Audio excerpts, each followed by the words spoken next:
Thank you so much. I think the house is full, and we need to start our session. First and foremost, welcome to the AfriFoods webinar 1.2 on governance for food system transformation in African cities.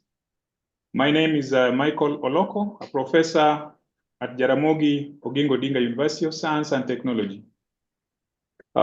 This webinar is one of the activities of the EU-funded AfriFOODlinks project, which aims to improve food and nutrition security while delivering positive outcomes for climate and the environment, and building social and ecological resilience over 65 cities in Africa and Europe. AfriFOODlinks project is currently being implemented by over 24 partners, with ICLEA as the lead partner. Hivos, an African consortium member, and RUAF are the lead organizers of this particular webinar. Receive greetings from all the partners within the AfriFOODlinks. And again, welcome to this webinar, which is the second webinar under the AfriFOODlinks community of practice, which links researchers and policymakers across Africa and Europe for networking and sharing of knowledge on best practices on urban food systems, governance in Africa and beyond. In this webinar, we will unpick and analyze different elements of urban food systems governance and examine how understanding of governance issues can strengthen work to advance food system transformation, including harnessing favorable governance and working around unfavorable governance. Overall, our aim is to increase shared understanding of issues related to governance of urban food systems by drawing on both expert inputs and on the experiences in the selected African cities. The structure of this webinar will be as follows. We have Jess Halliday, the Chief Executive of RUAF, will set the scene on the concept of food system governance and its various dimensions. She will be followed immediately by Gareth Hayson of the African Center for Cities at the University of Cape Town, who will share an African perspective. After that, we shall have a presentation session where we shall have two presentations about African cities. We have a presenter, Paul Opio from Kisumu, and Emna from Tunis. We do this to learn about the main governance challenges faced and how they are dealt with. This will be facilitated. This discussion will be facilitated by Barbara Emmanuel, who is the chair of RUAF and former manager of the Toronto Food Strategy for Toronto Food Strategy. After that, we shall have a Q&A session, and we hope to hear some of the reaction or issues or comments from some other cities, especially from European cities, about how experiences of Kisumu and Tunis resonate and what they have learned. Before the end of this seminar, we shall have the final words from Renee from Hivos. Housekeeping, we request the audience, please use the Q&A box to write any questions to the speakers and panelists. We'll have several pauses as we move on with this discussion, and the speakers will be able to address some of your questions. You can also use the chat box we shall keep an eye on that so that we are able to respond to some of your reactions. We also remind the speakers, we need to be audible and try to be a little slow so that we can get to understand what each one of us would be talking about. At this moment, we move to the second stage of this webinar. And I would want to introduce our first speaker to you, Jess Allison. Her bio will be shared on the chat. Jess is a specialist in urban food system governance and provides consultancy and thought leadership on topics including urban agriculture, policy, resilience to multiple shocks and stresses, gender inclusion, and food environment. Welcome, Jess Allison, to share your views on this topic.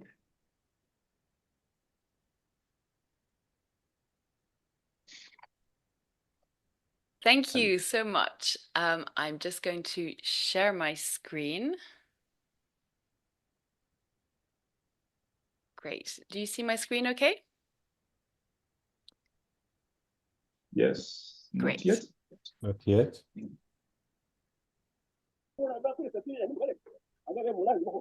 Is it good? No screen share yet. No screen share. Ah, okay. Hold on.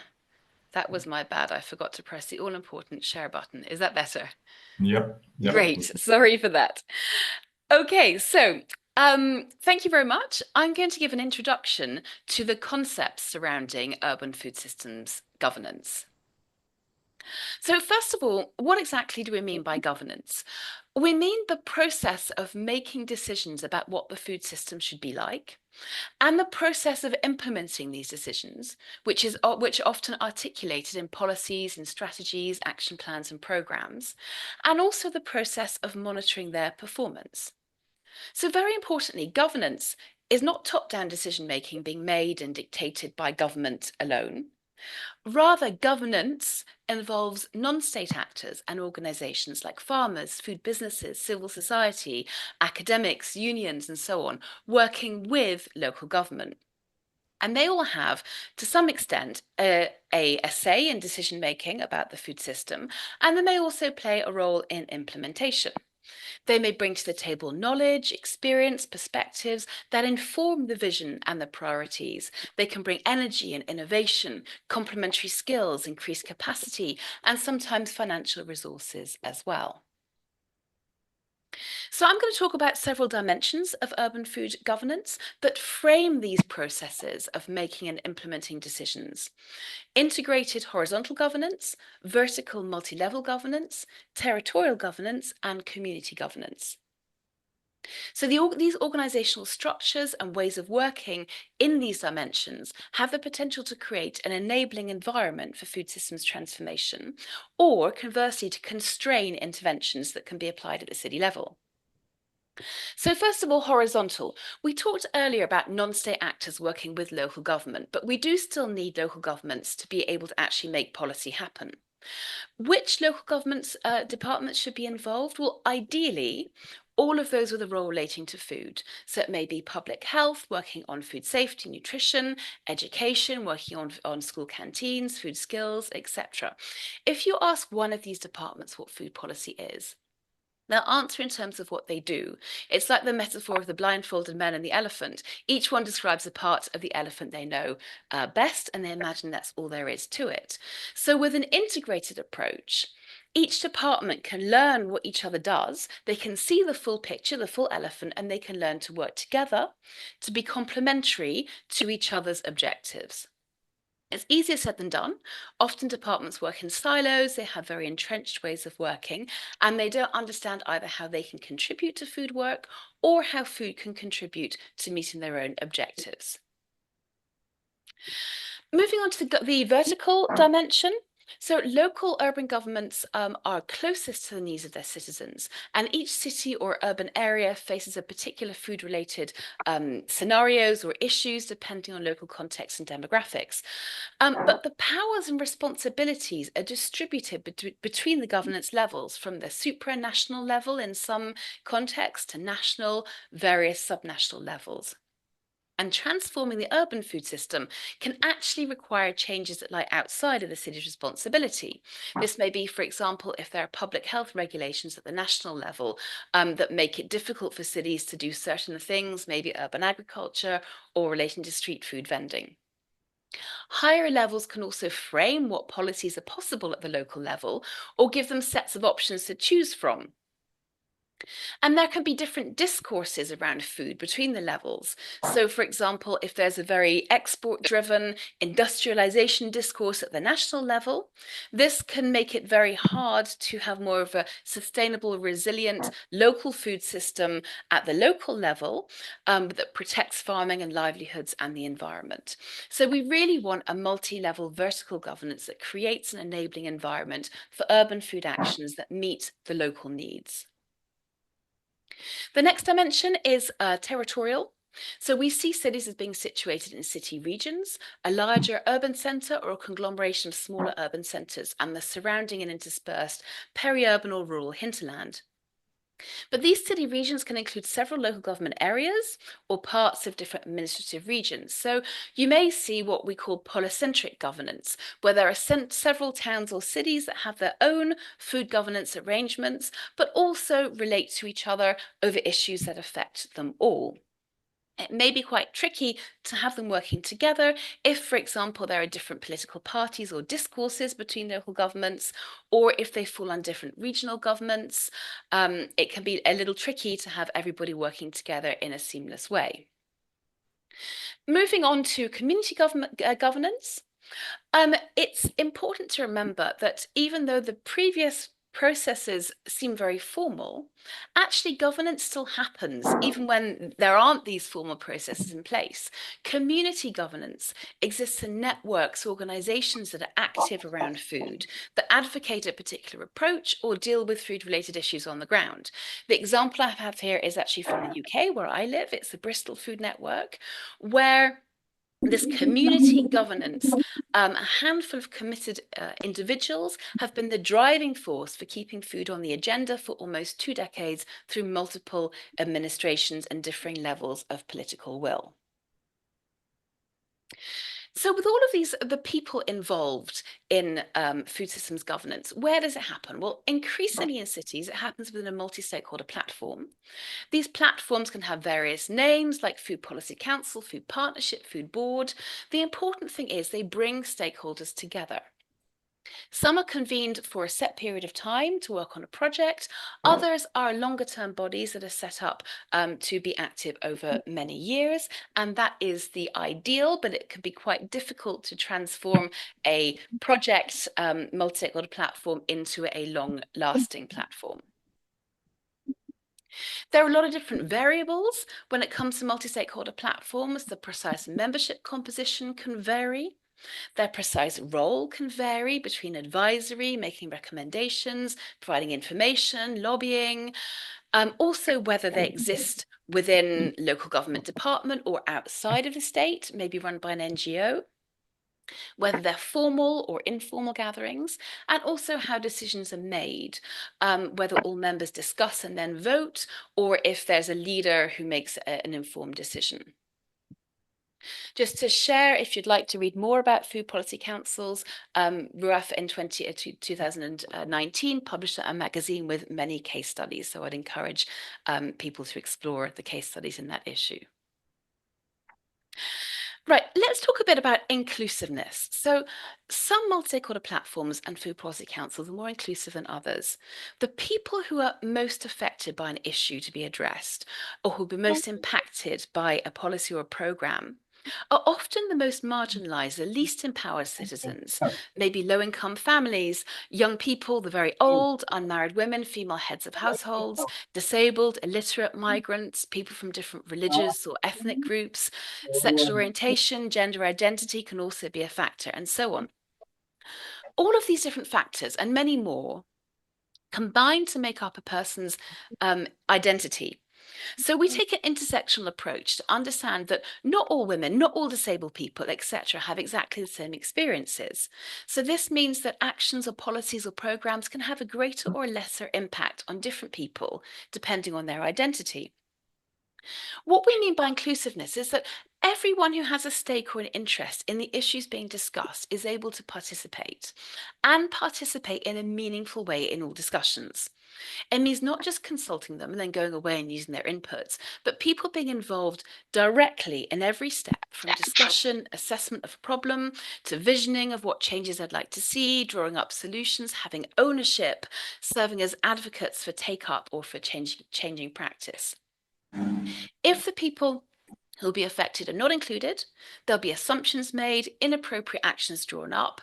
Some of the actions could actually have a detrimental impact or side effects on others, and take-up may be low if people feel that the change is being imposed on them by those who are not part of the community.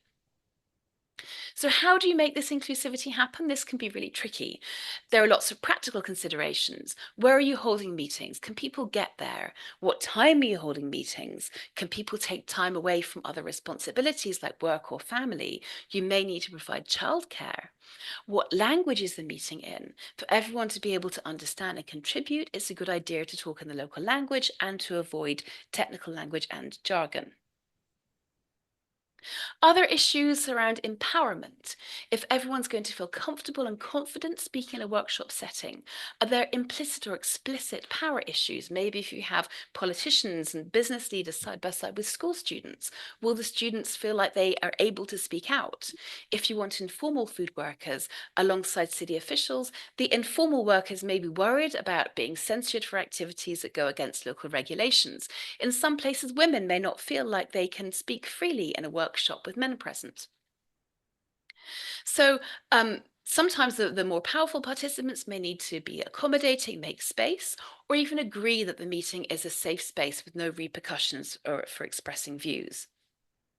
Sometimes there may be a need for a separate space for disempowered stakeholders, or maybe for the facilitator to visit people, understand why they don't come, keep them up to speed, maybe using social media. And lastly, reflexivity is crucial. So not all the people, the same people will be needed for every issue. So there's always a need for frequent rethinks of membership. Questioning, is everyone here who needs to be here? It may be that 1 or 2 people attend as representatives of a wider group. If you have just one person, like the token youth in a group, and assume they can speak on behalf of all other youth, this can give a false appearance of inclusivity, because thinking back to the point on intersectionality, these token people can only speak from their own perspective. They might not have typical experiences, so the factors making up their intersectional identities may mean they can't speak for the most marginalized or the most vulnerable.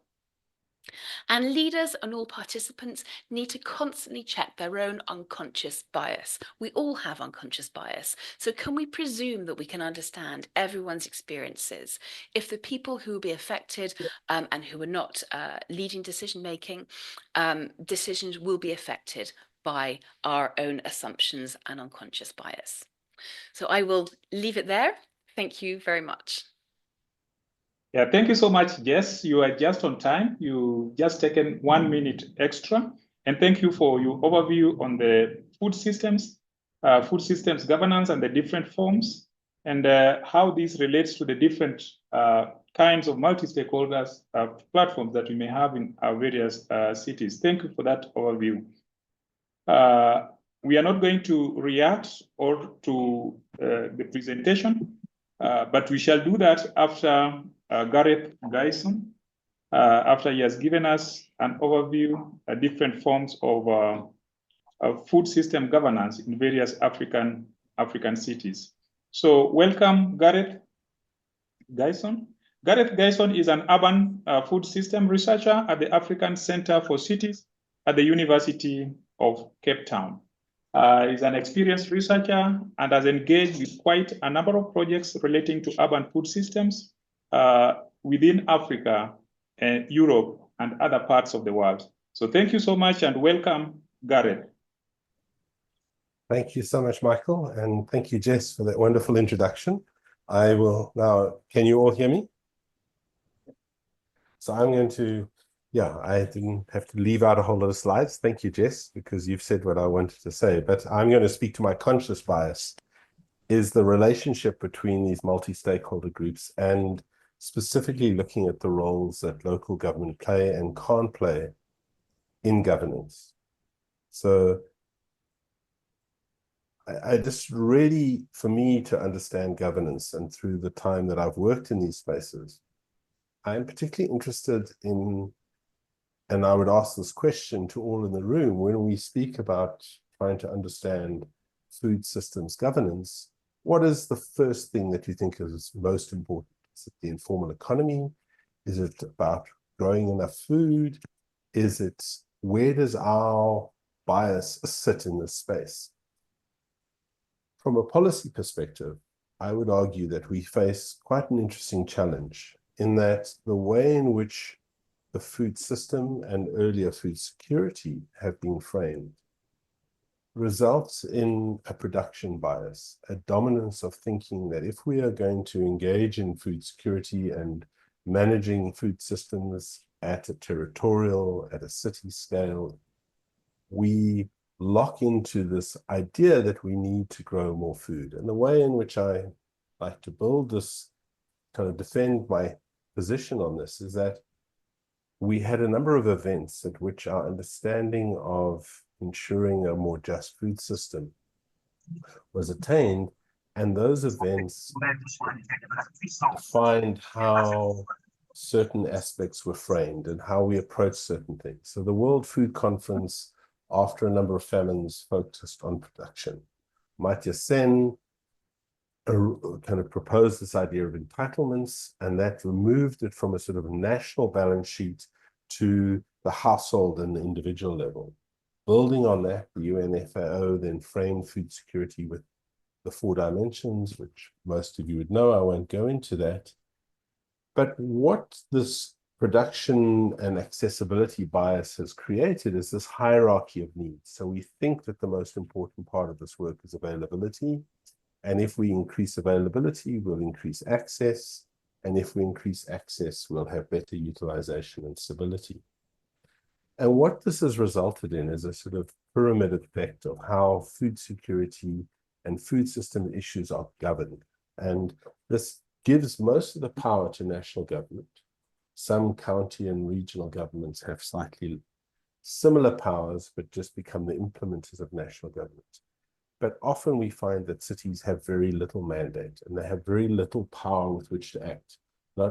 And when they have no mandate, often they have no fiscal allocation or financing and budgets with which to operate. And so this creates a real challenge for how cities engage. And this is why different multi-stakeholder governance platforms are so important at the urban scale. But for me, understanding this sort of historical trajectory is important when we arrive at the new definition of food security that is still in the mix, but was proposed by a high-level panel of experts, which adds access and sustainability to this. But one of the parts of this was to say we have to avoid this hierarchy. And so for me, this speaks to how we prioritize who is in that room and in that governance space, and how we see multiple actors as having equal power and equal importance in that space. And so what we have seen in the past is, because of SEN and the focus on households, when we do focus on the urban food system, we often focus at the individual and the household level. And as African and other southern cities grow rapidly, we need to be able to see the food system as not just food, but food within the wider system, and really start to understand how the food system and the urban system connect. And for me, this provides a fascinating governance challenge of trying to make these connections. So how does spatial planning work? How does urban health work? How does education, social services, how do these all connect? And often some of those responsibilities sit outside the scale, as Jess mentioned, in territorial governance. So how do you draw them in to see them as part of this. And this, for me, is the real governance kind of challenge that we face. So how do we do that? And so for me, it is also worth recognizing that despite notions of decentralization from the various different habitat conferences, cities still have very little authority to engage food when you ask them, so what is your food policy? And that's often something that they don't necessarily claim to have. But cities manage urban markets. They approve development plans for new supermarkets. They approve clearances of informal vendors. They collect license fees. They regulate a whole set of issues. They manage infrastructure around certain issues. They build transport interchanges which allow the food to move into the city. So indirectly, cities are making a significant amount of food-based decisions. And those are not necessarily aligned, as Jess mentioned. And how do we start to align those from a government point of view, and who assists in that alignment? In African cities, because of the nature of our development trajectory, we have multiple kind of planning and governance authorities. So often we imagine sort of governance as formal kind of governance. We have planning, servicing, construction, and occupancy. But as many of you know, in African and southern cities, often we occupy first, build our usika or our tuck shop or our stall, and then try to find a lobby for servicing, and then try to come into planning. So in a governance perspective, we have this interesting tension between legal, illegal, etc. And then in many cities in Africa and elsewhere, and there's some members of traditional authorities in the room, we have traditional authorities who control the land, who control access to land, and are active in these decision-making processes. So I just want to speak to Cape Town very briefly, because Cape Town is an interesting process, where this is a city-led process, where it's actually driven the food policy, but it started with research and understanding the system. It resulted in kind of policies that were then folded into their strategic policies. It was made possible through our networks with C40, ICLEI, the Milan Urban Food Policy Pact, but even partnerships with the Toronto Food Policy Council and Food Policy Pact. And these have all been developed through a set of relationships that have been building for over 20 years. So this is work that is around actively building processes and building local networks that are important without claiming anything until 2019 when the policy emerged. Similar to the case in Brazil, South Africa and Brazil had this right to food, which added to the imperative, but didn't necessarily always assist. So there are other wonderful components, and I'd ask you to look at some of the reading around the work that's happening in Tanaribo, in Arusha. Stellenbosch was an interesting process that started, but the civil society groups withdrew, it closed. They've then reinitiated with some wonderful work by some colleagues in the room as well, and that is starting. Lusaka, as was mentioned by Jess, in Fort Portal, elsewhere. And for me, it's about really trying to see how the urban system and the food system connect, and the multiple voices that bring that together. So the interesting thing around some of these, that they've been led politically, and the entry points have been political. Others, they've been failures and reinitiated. Often they've been facilitator driven, and this is built from that process. But how do you build political buy-in, and how does that work?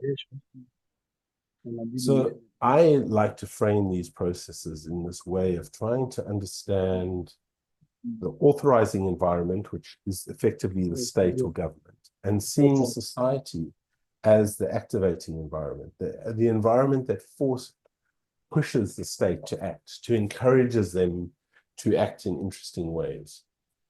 And the reason I say this is often in many countries, it's very difficult for community groups to speak directly to government. Local government, but other spheres of government that are further away are really quite different. And for me, the space of governance collaboration is the way in which we facilitate these connections. And food policy councils can enable those food governance groups, networks, food boards, whatever they are, they enable those connections between this idea of the authorizing and activating environment. But these require mediation, facilitation, careful curation, etc. We have sites of power in the activating environment and sites of politics in the authorizing environment. When we don't have this, we often have the opportunity for capture, misdirection, corruption that pulls things in the wrong direction.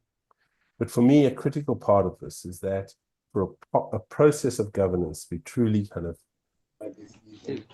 equitable in many ways, we need to ensure, as Jeff said, that there is true inclusivity, etc. And we also need to acknowledge that these processes do need to allow time, a bit like they need to ruminate. They need to be able to kind of embed and kind of get through the system in ways that become really generative.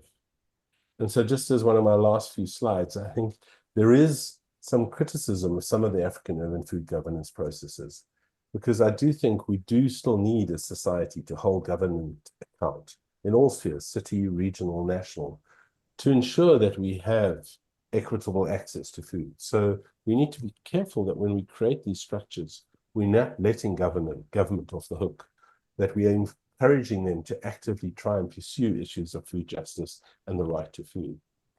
But we also need to understand the values and politics that play in these mechanisms and make sure that they are inclusive, as Jess mentioned, but equally that they do strive for equity in the interests, I would argue, of the most vulnerable, not in the interests of the most powerful or the connected elites. So for me, just briefly, I think there are multiple entry points with which to start. We don't have to do all the research in Cape Town. We can start anywhere, one issue in the food system, and start to build out from there. But for me, the key point is always look inwardly. I think across Africa, and our colleagues in the room might kind of either disagree or agree with us, but there are lessons to be learned on how to do these things in many other cities. But I think for us, we need to sort of think of how, as African cities, we do this from an African city perspective. And I think it's also important to start where we are. There's a huge amount of food systems knowledge by the multiple actors in the food system, and understanding the connections to the urban system, and how do we build from that. And so let me stop there and say thanks very much, and pass on back to the facilitator. Thank you so much, Gareth. You are 2 minutes ahead of time, but I did want to stop you because of the importance of the issues that you are bringing up. So together with Jess, you brought up the concepts of urban food systems. These are very, very important. And Gareth has given us the perspective from the African cities. So before we move to get some specific presentation from 2 African cities, that is Kisumu and Tunis, I've checked the Q and the A box. There is no questions. I would encourage us to be writing questions in the Q and A box. Because you don't have any question there, maybe I'll just give 1 minute. Anybody who wants to raise an issue.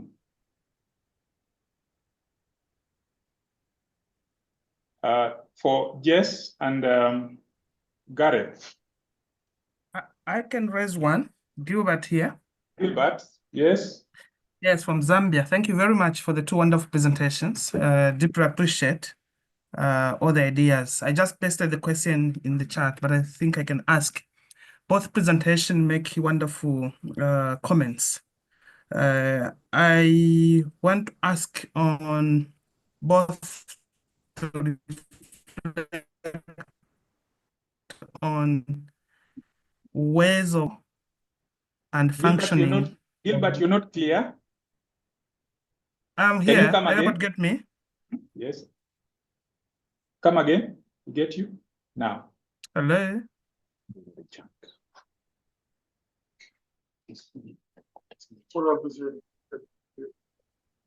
Oh, you shared it in the chat? He has. I will maybe read out the question, and if that's in order, Michael. Yes. So the question is, how do we ensure long-term sustainability of the innovative urban food system governance platform? So Jess, do you want to answer that first, and then I can offer a view after that? Sure, I Sorry, think that's the pass the buck. No, that's fine. I think that's the million-dollar question. I think you can't ensure that it's going to last forever. I think you can do various things to promote long duration of these governance platforms. I think setting up a focal point of within local government, really assigning responsibility within local government and entrenching, embedding it within local government, particularly in between electoral mandates or over a long period of time, or when key officers may leave, making sure that the knowledge is retained.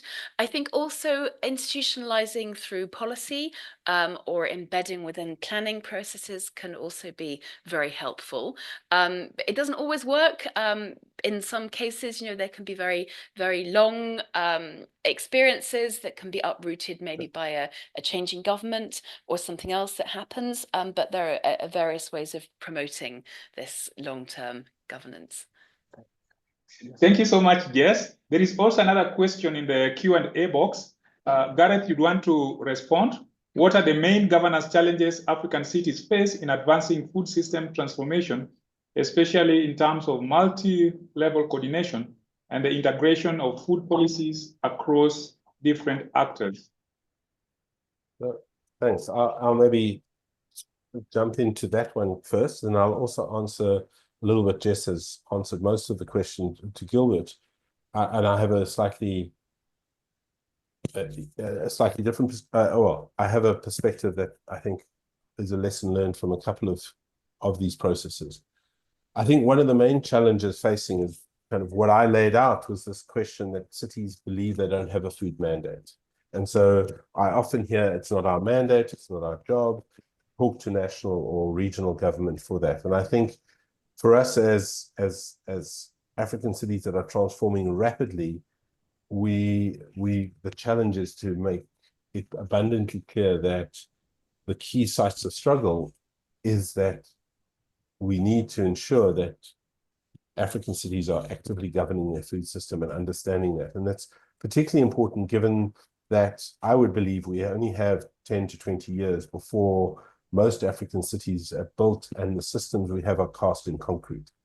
So we don't want to have systems where we have shopping malls everywhere and ultra-processed foods through takeouts everywhere through drive-thrus. We need systems that work for our various different societies. The other problem that we have is that hierarchy that I explained is made more complicated, where many cities are run by opposition governments to the old traditional kind of democratic transitions, post-colonial governments that still govern the national government. And so national governments are very reluctant to pass resources on and make opposition party governments in the cities look a lot better. And so this is a sort of political tension that food policy work and the work that Jess described builds a kind of muscle to circumvent some of those challenges. To answer to the question that Gilbert asked, I think for us also to acknowledge that there is this ebb and flow. Barbara, you can speak to some of the Toronto things where there's wonderful energy and then it recedes through political, resourcing, crisis issues. But often I think it's about building that network where that muscle keeps practicing. And so that might become smaller working groups somewhere else. They might move outside of government. But suddenly when the opportunities change, they are reactivated in interesting ways. And so I was deeply distressed when the wonderful work Barbara and myself and others had done in Cape Town through Stanley Fisser, a great mentor, kind of suddenly was shut down, but then it reappeared again when the politics changed. So again, it requires this time to build this process over time. Anyway, let me stop there. There's not much time. Yeah, thank you so much, Gareth, and the response. I can see there is a question from Janet on the Q&A box. I would request that we preserve this question to the next Q&A question.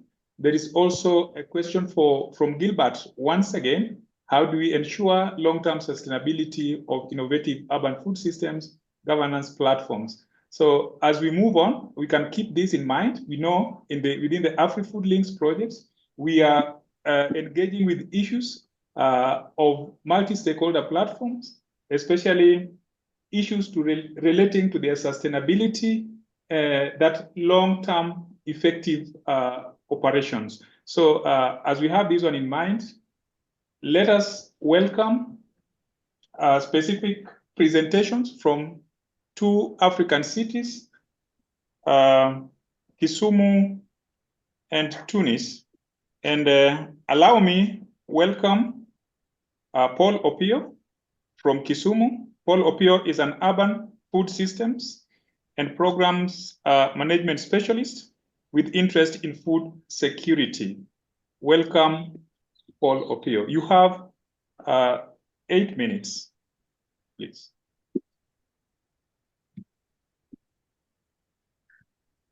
Hello, everyone, and thank you for joining us in this webinar. I'll just take a few minutes to make a brief presentation on the context of food system governance in Kisumu. My presentation is going to cover briefly about multi-level governance, multi-stakeholder governance, and then some of the challenges and how we are trying to deal with them. Kisumu city is within Kisumu County, which is one of the 47 devolved units of government in Kenya. This was a product of the Constitution of Kenya 2010 that created the devolved units of government. Now, after the devolution in 2010, then the national government, the National Assembly enacted the Urban Areas and Cities Act that was also revised in 2012 that establishes Kisumu City as a unit under the county government. So we have a case of a national government, then there is a county government, and then under the county government, there is a city board that is in charge of management of the city. What is why I'm presenting that and what is of importance for the food system is that the national government is mainly concerned with the national level policies, regulations, and standards. But agriculture and food security issues generally are a function of the county government. But at the city level, the city is a subset of the county government. And later on, I'll be talking briefly about what kind of complications that brings for food systems governance.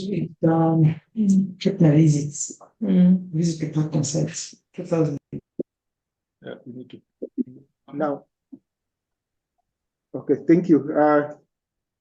Just for our participants, kindly just mute if you are not speaking. Thank you.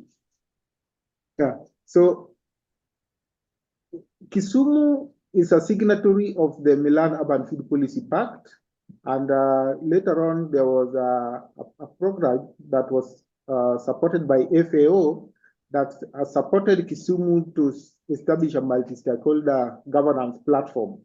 It started as an informal platform called the Food Liaison Advisory Group. Now, this multi-stakeholder platform brings together agencies of the national and county government, and research institutions, including universities and the Agricultural Research Agency and the Industrial Research Agency that promote value addition. There are also local and international and even national non-governmental organizations that are involved in the food sector.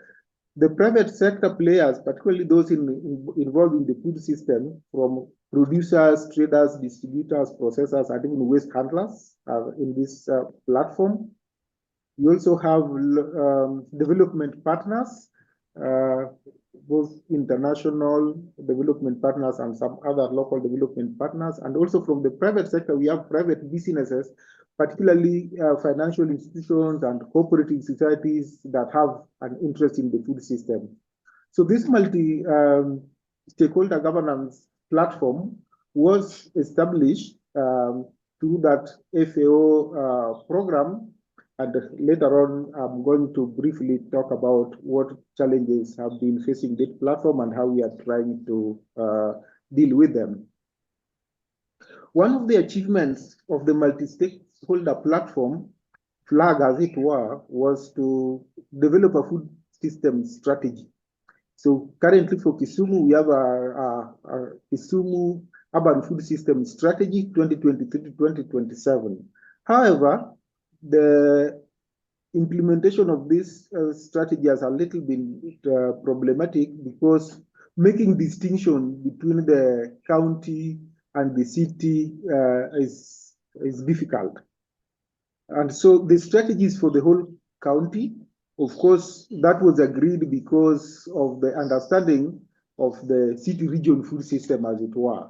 But it was realized that it really does not adequately address urban issues because of the county-wide nature.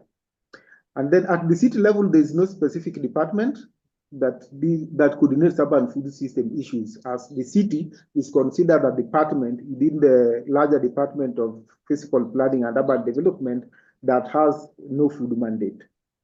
So FLAC, currently there's a program and we are working to transform FLAG into a food council. So now we have FLAG. This is the Food Liaison Advisory Council of Kisumu. Though it was formed because it was a donor-driven project, but right now, of course, it has been facing those sustainability challenges, and we will be making some recommendations on how that can be done. Now, so how are we dealing with these issues? AfriFOODlinks is currently working to strengthen FLAC. So we have some representation from very influential civil society organizations and development partners who can have an influence in policy, and we are strengthening the networks. In terms of sustainable financing, we are mobilizing contributions both in cash and in kind from members, and also some other fundraising initiatives, so that we can have a permanent food multi-stakeholder platform for the city. Processes are also underway for legal institution in the county government, so that then it can be more sustainable. And lastly, inclusivity, we are expanding the membership of FLAC to include more relevant stakeholders. Thank you. I'll stop there for now. Thank you so much, Paul. I was rushing you because of time.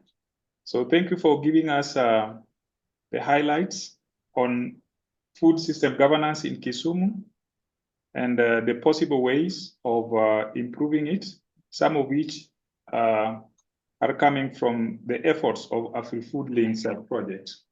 We move to the second city in Africa, and Emna is there from Tunis to present food system governance in Tunis. Please, Emna, you have 8 minutes. Can you have your presentation? Welcome. Thank you very much, Michael. Welcome, everyone. Thank you very much for joining us. So as Michael said, my name is Emna Mornegi, and I'm from Tunis, and I will be talking and sharing with you some elements about the Tunis case on urban food governance. So I will start by, same as Paul, maybe share with you an overview about the food governance framework in the Tunisian country. So the food governance has always been and still a national central government mandate. So especially Ministry of Trade and Ministry of Agriculture, they're kind of keeping and monopolizing the mandate of food and agriculture policy. This is one thing. The other main point is like decentralization happened in Tunis. It's since 2011 revolution, and especially 2014 constitution, it came with a strong local participant or people, social participant, with the local authority codes of the law that came with that institution. And then 2018, local municipal elections happened. And before that, all the constitutional institution that came to install the decentralized process in Tunisia continue to be established, a huge political change happened, and then there was the adoption of a new constitution in Tunis. So this new constitution, it came with a really interesting framework. So before, local governance related to food or to environment was able to be imagined like a municipal mandate. So with the new constitution, it was cited like local councils elected mandate, and the elections of these local councils happened. Those local councils are established now, but so there is a kind of, how to say, parallelism and parallel local government or local authority representation by law, by the constitution. So this is the second main element to understand, I mean, the governance system, the overall governance system. So going to food system and urban food system, I wanted to share what happened. So the involvement and the commitment of the municipality of Tunis City, as I mean the capital of the country, in the urban the Milan Food Pact. So the municipality of Tunis signed the Milan Food Pact in 2019. And then together in partnership, with a program supported by FAO technically and financially, an effort or a process to draft a food strategy happened. And it came out with like a draft for food strategy in 2021 that was aimed to be adopted. I mean, Mohammed, can you please mute yourself? Thank you. So this is an overview about the framework, and I will share with you some elements about setting the foundation for this urban food governance in the municipality of Tunis. So what happened, what was meant to be happen. So this food strategy came with two main ideas, which were the establishment of a kind of food desk, or it is called food security unit, unité de sécurité alimentaire, within the organizational organigram of the municipality of Tunis, together with wanted to be established a multi-stakeholder platform. And that food strategy, it came like with a focus on four main strategic areas, which are, citizen right, efficiency, participation, and accountability. And this happened, and what was meant to be, I mean, to be implemented to actually start the effective work on food governance was to work together with the what we called a core team, or like a core group of people, of key actors, who were around and supporting this process that has been initiated by the municipality of Tunis in establishing and operationalizing the MSP. So that was the first step, and then this collaboration between this specific key, I mean, small group of key actors was meant to motivate or to feed advocacy for an official adoption for the urban food governance by the central government. And then to develop a concrete action plan, exactly what is meant to be done in those four main objectives or four main strategic areas that was designed in the food strategy. What happened? 2 minutes. 2 minutes. Okay, 2 minutes. so yeah, sorry. What happened right after it was like the political situation in Tunis didn't stop from being dynamic and being changing. So municipal councils has been dissoluted, and there were a lot of turnover and an absence of the main, governance champions that was the leaders of this process. So I wanted to share with you that this process has been a little bit, as Gareth was presenting, a little bit slow because of these parallelism in structures of local governance, and then with the instability, and then the with the leadership distortion that happened. So yeah, I wanted to share with you maybe some key ideas or key reflection ideas about about the discussions that are happening now, but what can be done to react or to overcome this situation. Is like maybe more meetings, engagement meeting with this key little group, small group of key actors.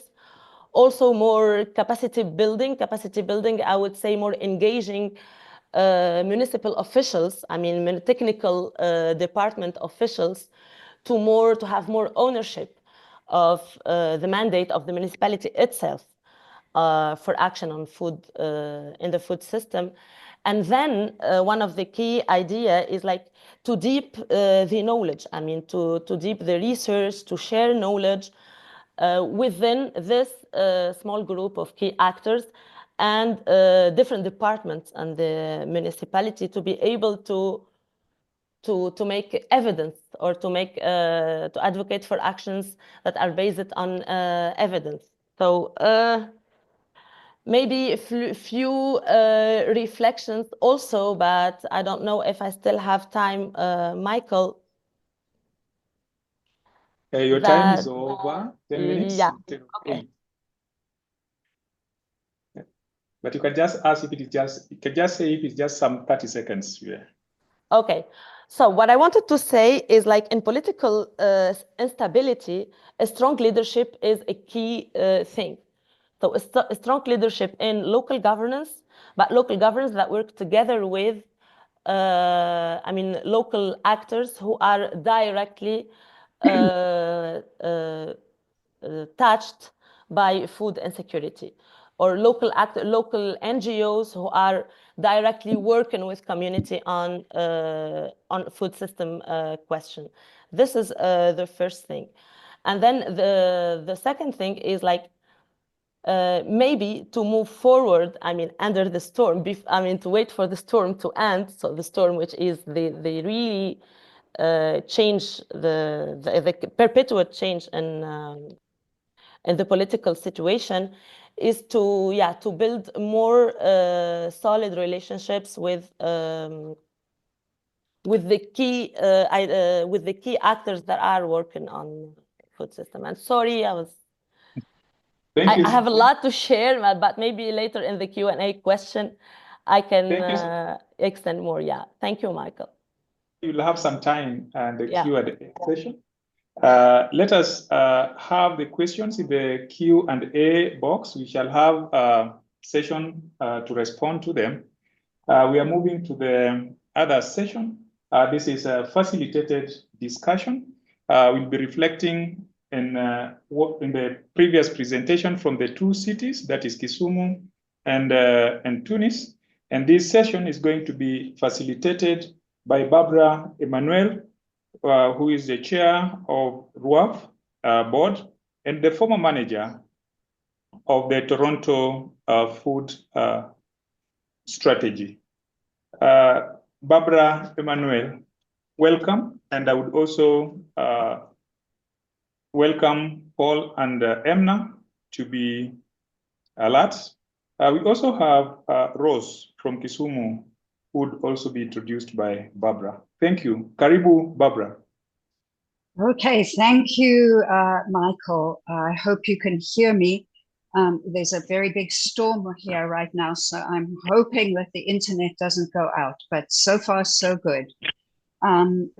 It's a pleasure to be here, and thanks to Paul and Amna for their great presentations. We always seem to run out of time.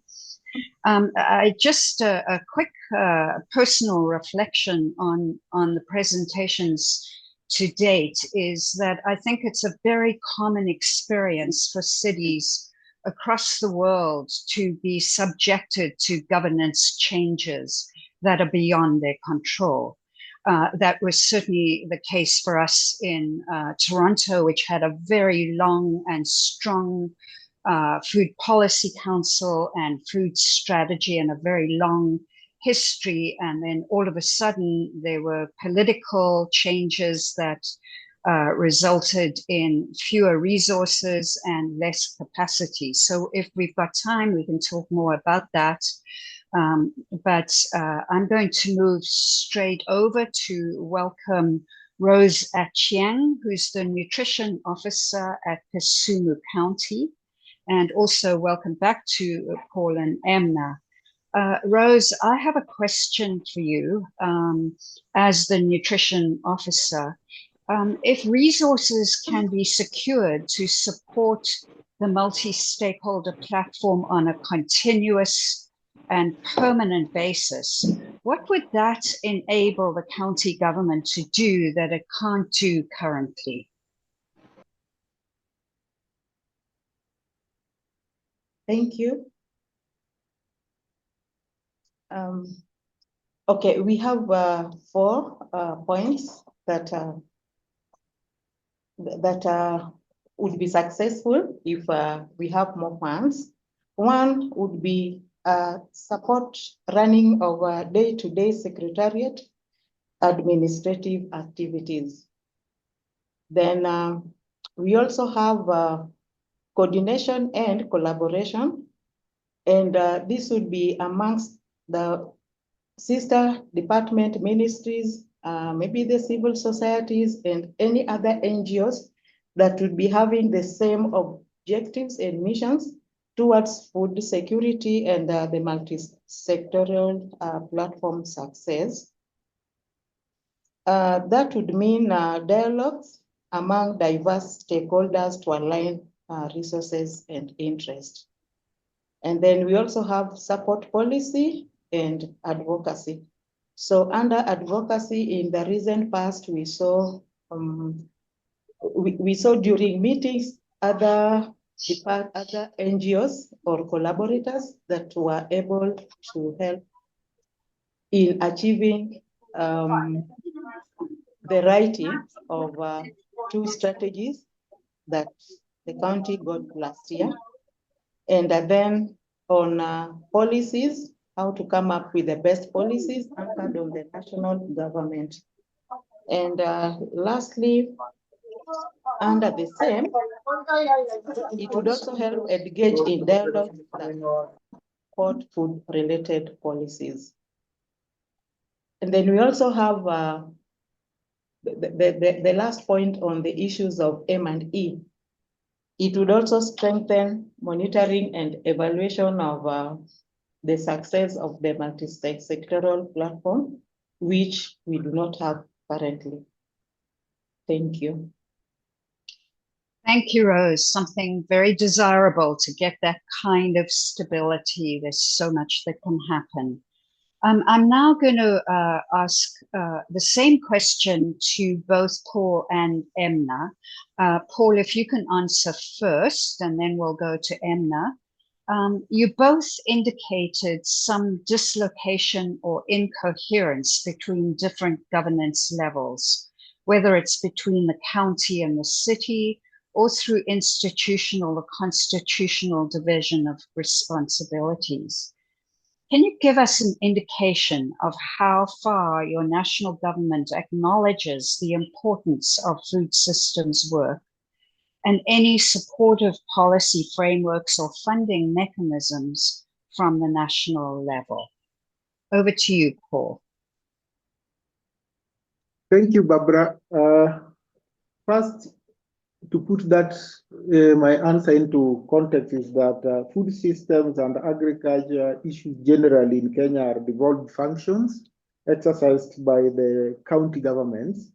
But of course, there is support from the national government. The national government mainly deals with issues of national policies, standards, and regulations. So the government has several policies and regulations that govern the food system nationally and don't have an impact in the local food system for the counties. For example, there is a National Food Safety Policy 2021 that was developed by the national government, and of course, all the counties, Kisumu included, and of course, Kisumu City is one of the agencies under the county. However, it is important to note that the relationship between the national and the county government in terms of food systems is somehow problematic. If I can give a specific example, in the last 2 years, the national government has been providing some subsidy on fertilizers and other farm inputs to improve food production in the rural areas in all the counties. But currently, there is, because of the issues of devolution, there is a debate on whether the national government should involve itself in distribution of fertilizers, given that food production or agriculture is a devolved function. So that's just an example of some of the challenges. But of course, yes, the government sets the policy agenda for the whole country. The national government, that is. Thank you. Thank you, Paul. Emma, do you want to comment on that? Yeah, thank you, Barbara. I think it's the same. I think it's in the national government in Tunisia, they consider food as like a national security matter. So this is why there is a concentration, there is a focus on that the government is setting the main guidelines for agriculture and food policy. So I mean, and the national is really focused on securing access to food. I mean, the national it's subsidizing basic food products for everyone. I mean, it's universal subsidy, and then it keeps on subsidizing this even if the government, I mean, the whole Tunisia, it relies on imports on the main basic food products. So yeah, what I wanted to say regarding to this, there are two things. There are like the food and agriculture policy in Tunis, it stayed, I mean, Tunis is over Tunisia, I mean, it's over a 70 years state, I mean, post-colonial state, and the food policy kept on changing with the period, and with the periods, I mean, with the global context, but also within the national political context. So there is no one fixed direction of food and agriculture policy. So this is one thing. The second thing is like the importance that the government or the state is given to food system work remains, I mean, national. So there is no importance of the local mandates of food governance. So even if there is like a national council, a high national council of food security, which does not recognize, I mean, municipal or local mandates of food system as like a whole, a holistic food system vision. Yeah, maybe I'll stop there. Thank you. Yes, Thank so you, cities, local governments have common issues with very local specificities. So I'm going to move to the next question. And again, I will ask to both Emna and Paul, and maybe Emna, you can respond first this time. In Tunis, there have been frequent and substantial changes in the focal point for food systems work. And in Kisumu, there's no specific department at the city level that coordinates food systems issues. So my question to both of you is, how do you ensure that all separate city departments with a role related to food can continue to be engaged in food systems issues and are also engaged in the multi-stakeholder platform. Emma.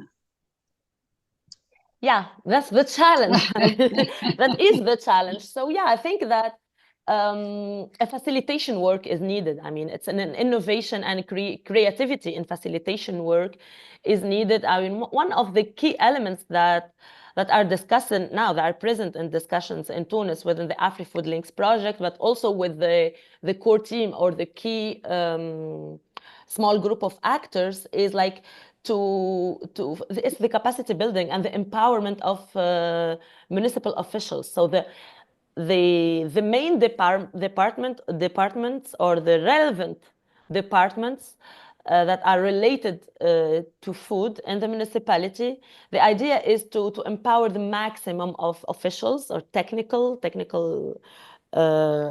staff there to build like a kind of a pool, a group of the biggest number of people possible, for them to have the ownership, for him. And this is also to ensure some kind of sustainability, because yeah, what Paul said related to FLAC in Kisumu, it's also the same in Tunis. Things are a lot project driven, external funding driven. So empowering technical municipal staff, and working with them on having like a food system vision within their work, within their original mission, would be key for them to Great, thank you very much. And Paul, efficient participation. Yeah, over to you, Paul. Yeah, thank you, Barbara, and thank you, Emna. I think for Kisumu, what we've done to engage and keep engaging these departments is to continue sensitizing the relevant officers from each of the departments on how the multi-stakeholder platform and its processes can be able to assist them in achieving the mandate of their various departments. For example, we have people from public health, people from the Ministry of Health, that's the Department of Nutrition, people from trade, and all of them have the mandate of their departments, including even some of the NGOs also have their mandate. So what we try to emphasize is to let them understand that the multi-stakeholder platform is enabling them to be able to achieve the mandate of each of their departments. And in that case, we are able to win them over and have them continue participating, and we continue to work together towards a sustainable food system for the city. And of course, for each of the participating departments, we endeavor to get some commitment from the heads of departments, some written commitment that they'll be participating in this process, so that even if the head of the department is not available, then the officers in that department are at liberty to engage with us in this process. Thank you. Thank you, Paul. So, in some ways, this is very much about relationship building right across the city, relationship building wherever possible with national government, relationship building with people in the community, with producers. So that's a key element. In the interest of time, I'm going to move on to the next question. We could have a full webinar just on this issue. But I'm going to bring us back to the discussion about inclusivity that Jess and Gareth also talked about. And so Emna, maybe you can answer first, then Paul, but you both mentioned the importance of inclusivity in your multi-stakeholder platforms. Which of the strategies mentioned by Jess have you used to promote inclusive engagement and meaningful participation of underrepresented groups, including perhaps informal sector workers? And do you have any other strategies that haven't been mentioned up to now? So Emna. Yeah, the first reflection would be none, none of them. But yeah, because Jess shared with us how to consider inclusivity and participate in meetings of multi-stakeholder platform. And since we are not still yet there in the work in Tunis, let's say that there are also two important points maybe to share in this discussion.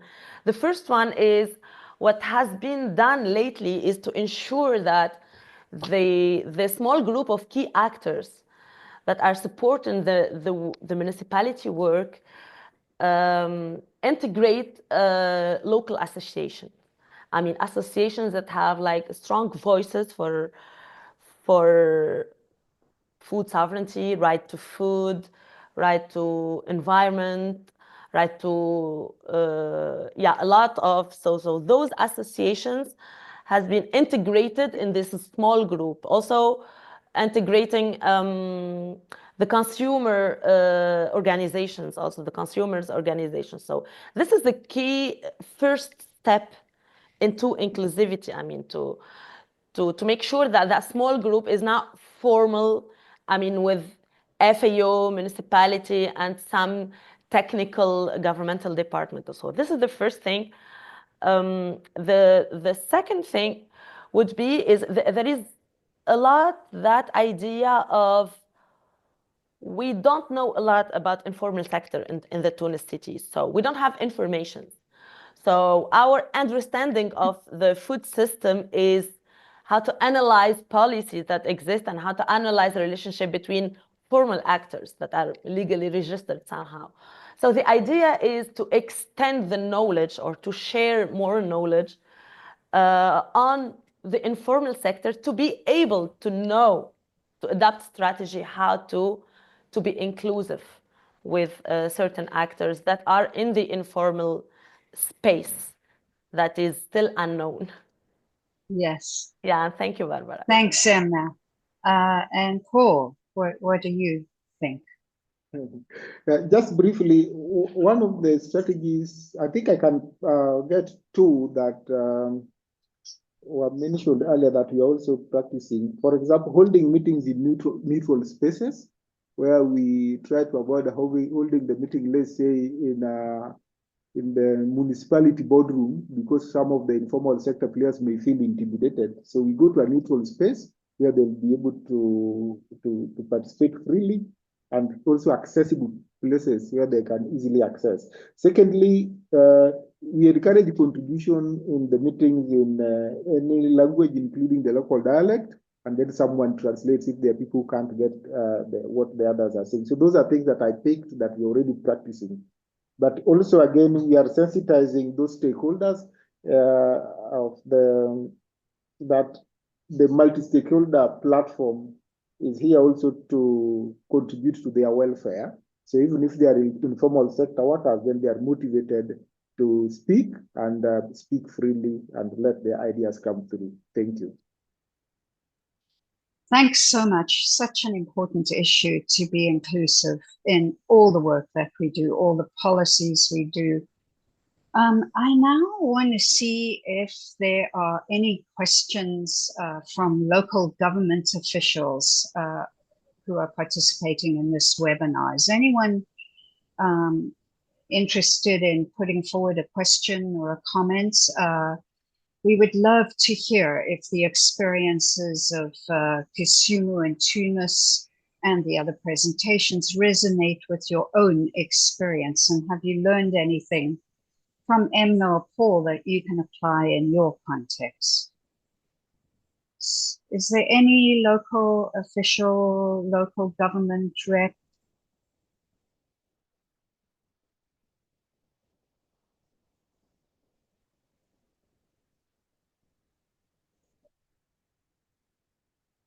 I'm not seeing any questions in the, yeah. I'm Andrea from Milan, Italy, if you want. Great. Hello. Okay. Hello. Thank you very much for this webinar, for the high level quality that we see in this presentation. I want to express the experience that we had, not just as city, but also as project manager and coordinator of a European project, Food Trails, working with other 10 municipalities, completely different municipalities in Europe. And we focus on advocate our role as a city. Is a point that today was discussed. Why we are so important at different levels of the governance to bring our voice to different institution. For us, our role was to bring our voice to the European Union. But sometimes we understood through the different cities that sometimes we need to speak with different levels of governance. We need to speak with regional level, especially when not just funds, but regulatory organizations are in touch with the regional government. Sometimes with national level, when we need to change some rules, especially when we speak about managing public assets like schools, public canteen. So we need to organize our different level of governance. We have in our internal governance, different level of governance. So we need a map to analyze this. That's why I put in the chat an example how we organize, and at a glance we can see a picture of how we are organizing our governance in 11 cities with this multi-level governance grid. It's just an example. It's a tool that helps us to have an idea on where we can focus our attention in terms of gaps or strength in our governance. And I think it can be interesting also for African cities. I want to conclude to say that the point for us is the intersection between the horizontal and vertical elements, dimensions of the governance. In that interaction, we can do something. We can do something in terms of cities. We can play our role through, as I say, managing public assets, using public money that we can bring the attention to our departments to bring to the food policies, because we need to convince our colleagues in the municipality that food policies is important, like mobility, culture, health. This is the point. And of course, working on managing direct services like public canteen or food waste resources. Thank you very much. Thank you, Andrea. Yes, there's so much we can learn from each other all over the world, because there are so many common issues that we face at the urban level in terms of our lack of resources and our lack of legal capacity when national government determines it. But at the same time, there is so much we can do at the city level. And frankly, there's so much we have to do going forward, because we are the government closest to the community. We see the impact of these, the policies and impact of all the pressures that come to the local level. I'm wondering, Michael, do we have time to discuss any more? I think we might be out of time for this section, but if not, there are other questions I could ask to other participants. So I'm getting guidance from you here in terms of the time. We only have 10 minutes for this webinar. So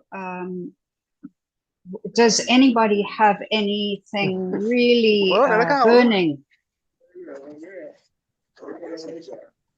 Is there anybody that wants to very briefly jump in and comment on what we've heard here? And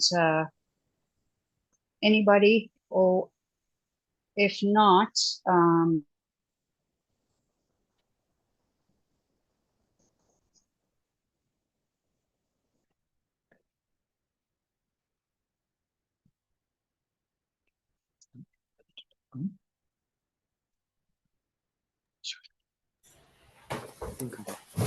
I think that Barbara has frozen. I So think the shall we? storm took over.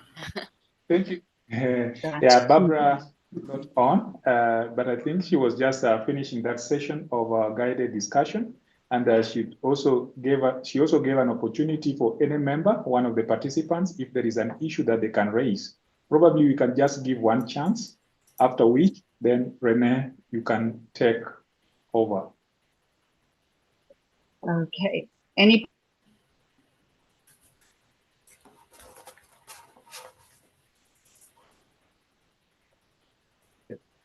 So thank you so much. I think we are approaching the end. So I would like to take this opportunity to invite Renee from Hivos to present some of the key points, and as we wrap up this session. So Renee, welcome. Thank you very much, Michael. And as Barbara was saying, we need to continue this discussion. It's impossible to now take out some key points to summarize this lively discussion. That's why I would like to compliment first the speakers and the facilitators for this great discussion. Also, the Q&A was also in the box, very lively. And we'll continue on this topic with AfriFOODlinks, with our cities, with all our partners. And as mentioned, Michael mentioned, we'll also continue and pursue this discourse in the community of practice. And we have been working with a number of cities, and in the discussions that you provided forward, it resonates very much what is going on in Cape Town, which was presented, but also in Mbale, in Ouagadougou, and they are all in different stages. And there are many lessons to learn for these cities. So some of the takeaways, I think, first of all, governance, I think it's very key. It's a process. It looks complex, it is complex, but it's a process in which each city or city region has its own history, characteristics, and challenges. And it's good to be aware of this different form of governance. You cannot involve all actors, but there are different tools of involving different actors at different times. As was just mentioned in the case of Kisumu, sometimes you need to reach out to another level, or in the case of Milan, to another level of governance. And sometimes the decentralization is there, sometimes it's not yet there. And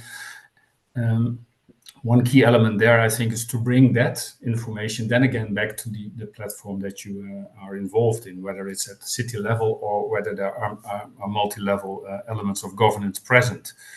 I think very helpful there is also to be able to make choices. What food system do we have? What food system do we want? And using this resilience, for instance, as a key indicator in deciding on the city region food system. Inclusivity was mentioned a number of times, and in the Q&A it came up that also being aware of power and power relations is key. I would like to add some topic of finance streams. Partners, not all those who have power and finance available are around the table in the meetings that we organize. And I think that Jess also brought up an important topic, that communities, they are organizing, whether in a formal or informal way, their food system. So also this is key to get to consider. I also saw the differences in how we understand food system and its government. National agencies dominate financial flows, and this is key up to the council. But cities have a specific role. I think that was highlighted also with Garrett and illustrated in a number of cities. And two elements again I would like to emphasize: urban planning still acknowledged as an important aspect of where the municipality comes in, but not yet everywhere put in relation to food. And as I just mentioned, also the financial streams. Many finance organizations, finance banks, for instance, do not have the tools to make finance available at a local level in adequate means. I think another point that came up was start where you are. There are many different entry points. Sometimes the process drops, sometimes champions step out, and you have to start all over again. This continuous facilitation, continuous sensitization, and communication are important elements in these governance processes. Not to forget leadership, and not always the same leaders, but leadership in where do we want to go to, what did we already do, what did we learn are important elements there. Monitoring was mentioned by Rosa from Kisumu is also, we forget sometimes, and we need finance for adequate monitoring and communication. So in a nutshell, I think continuous facilitation, mediation is important. It needs time, and we need continuous agreement and reflection on what food system do we want and do we need. And with that, I'm sure I didn't capture everything, but for me, these were important points. Thank you very much. Thank you so much, Rene. We are coming towards the end of this seminar. And I would just want to say thank you for the key points that you have taken note of. I remind everyone that the discussions here has revolved a number of issues that the cities within the AfriFOODlinks projects are working with towards developing new multi-stakeholder platforms or strengthening the existing ones. So the issues discussed here would be very helpful in trying to guide the ongoing processes in the project. I would want also, as we conclude, I would want to thank all the participants in this webinar and all the speakers for the presentation and the preparation that has gone in this. I would also want to thank those who are who have been working behind the scenes to make sure that this webinar is successful. We shall be having the recording and the report that would be available, and we shall have this in the AfriFOODlinks website. We have also shared some emails as it is now. I've shared my email and that for the AfriFOODlinks team from Kisumu, which can be used for any further discussion and connection to the presenters that we have had today. I would just want to remind every one of us that this is part of a series of events or activities under the AfriFOODlinks community of practice.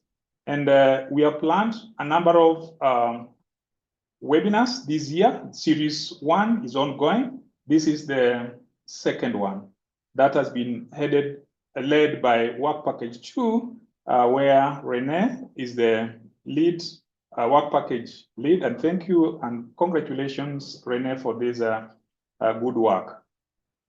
In March 2025, that is 2 months away, Work Package 3, that deals with promoting inclusive and circular agribusiness and innovation, will be having their webinar, and we invite all of you. They will be considering business models in each hub cities, the 5 hub cities that we are engaging with, Kisumu and Cape Town, and included Mbale and Tunis, and the potential of scaling up these business models as well as replicating them.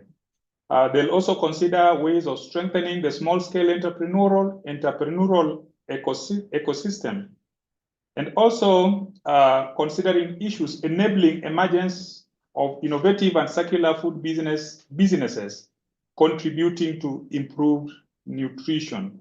And finally, they'll be considering a financial model that is improving access to finance for most of the business traders that we have within these hub cities, co-creating, piloting and documenting this, and more keenly on scaling up innovative financing models for small-scale food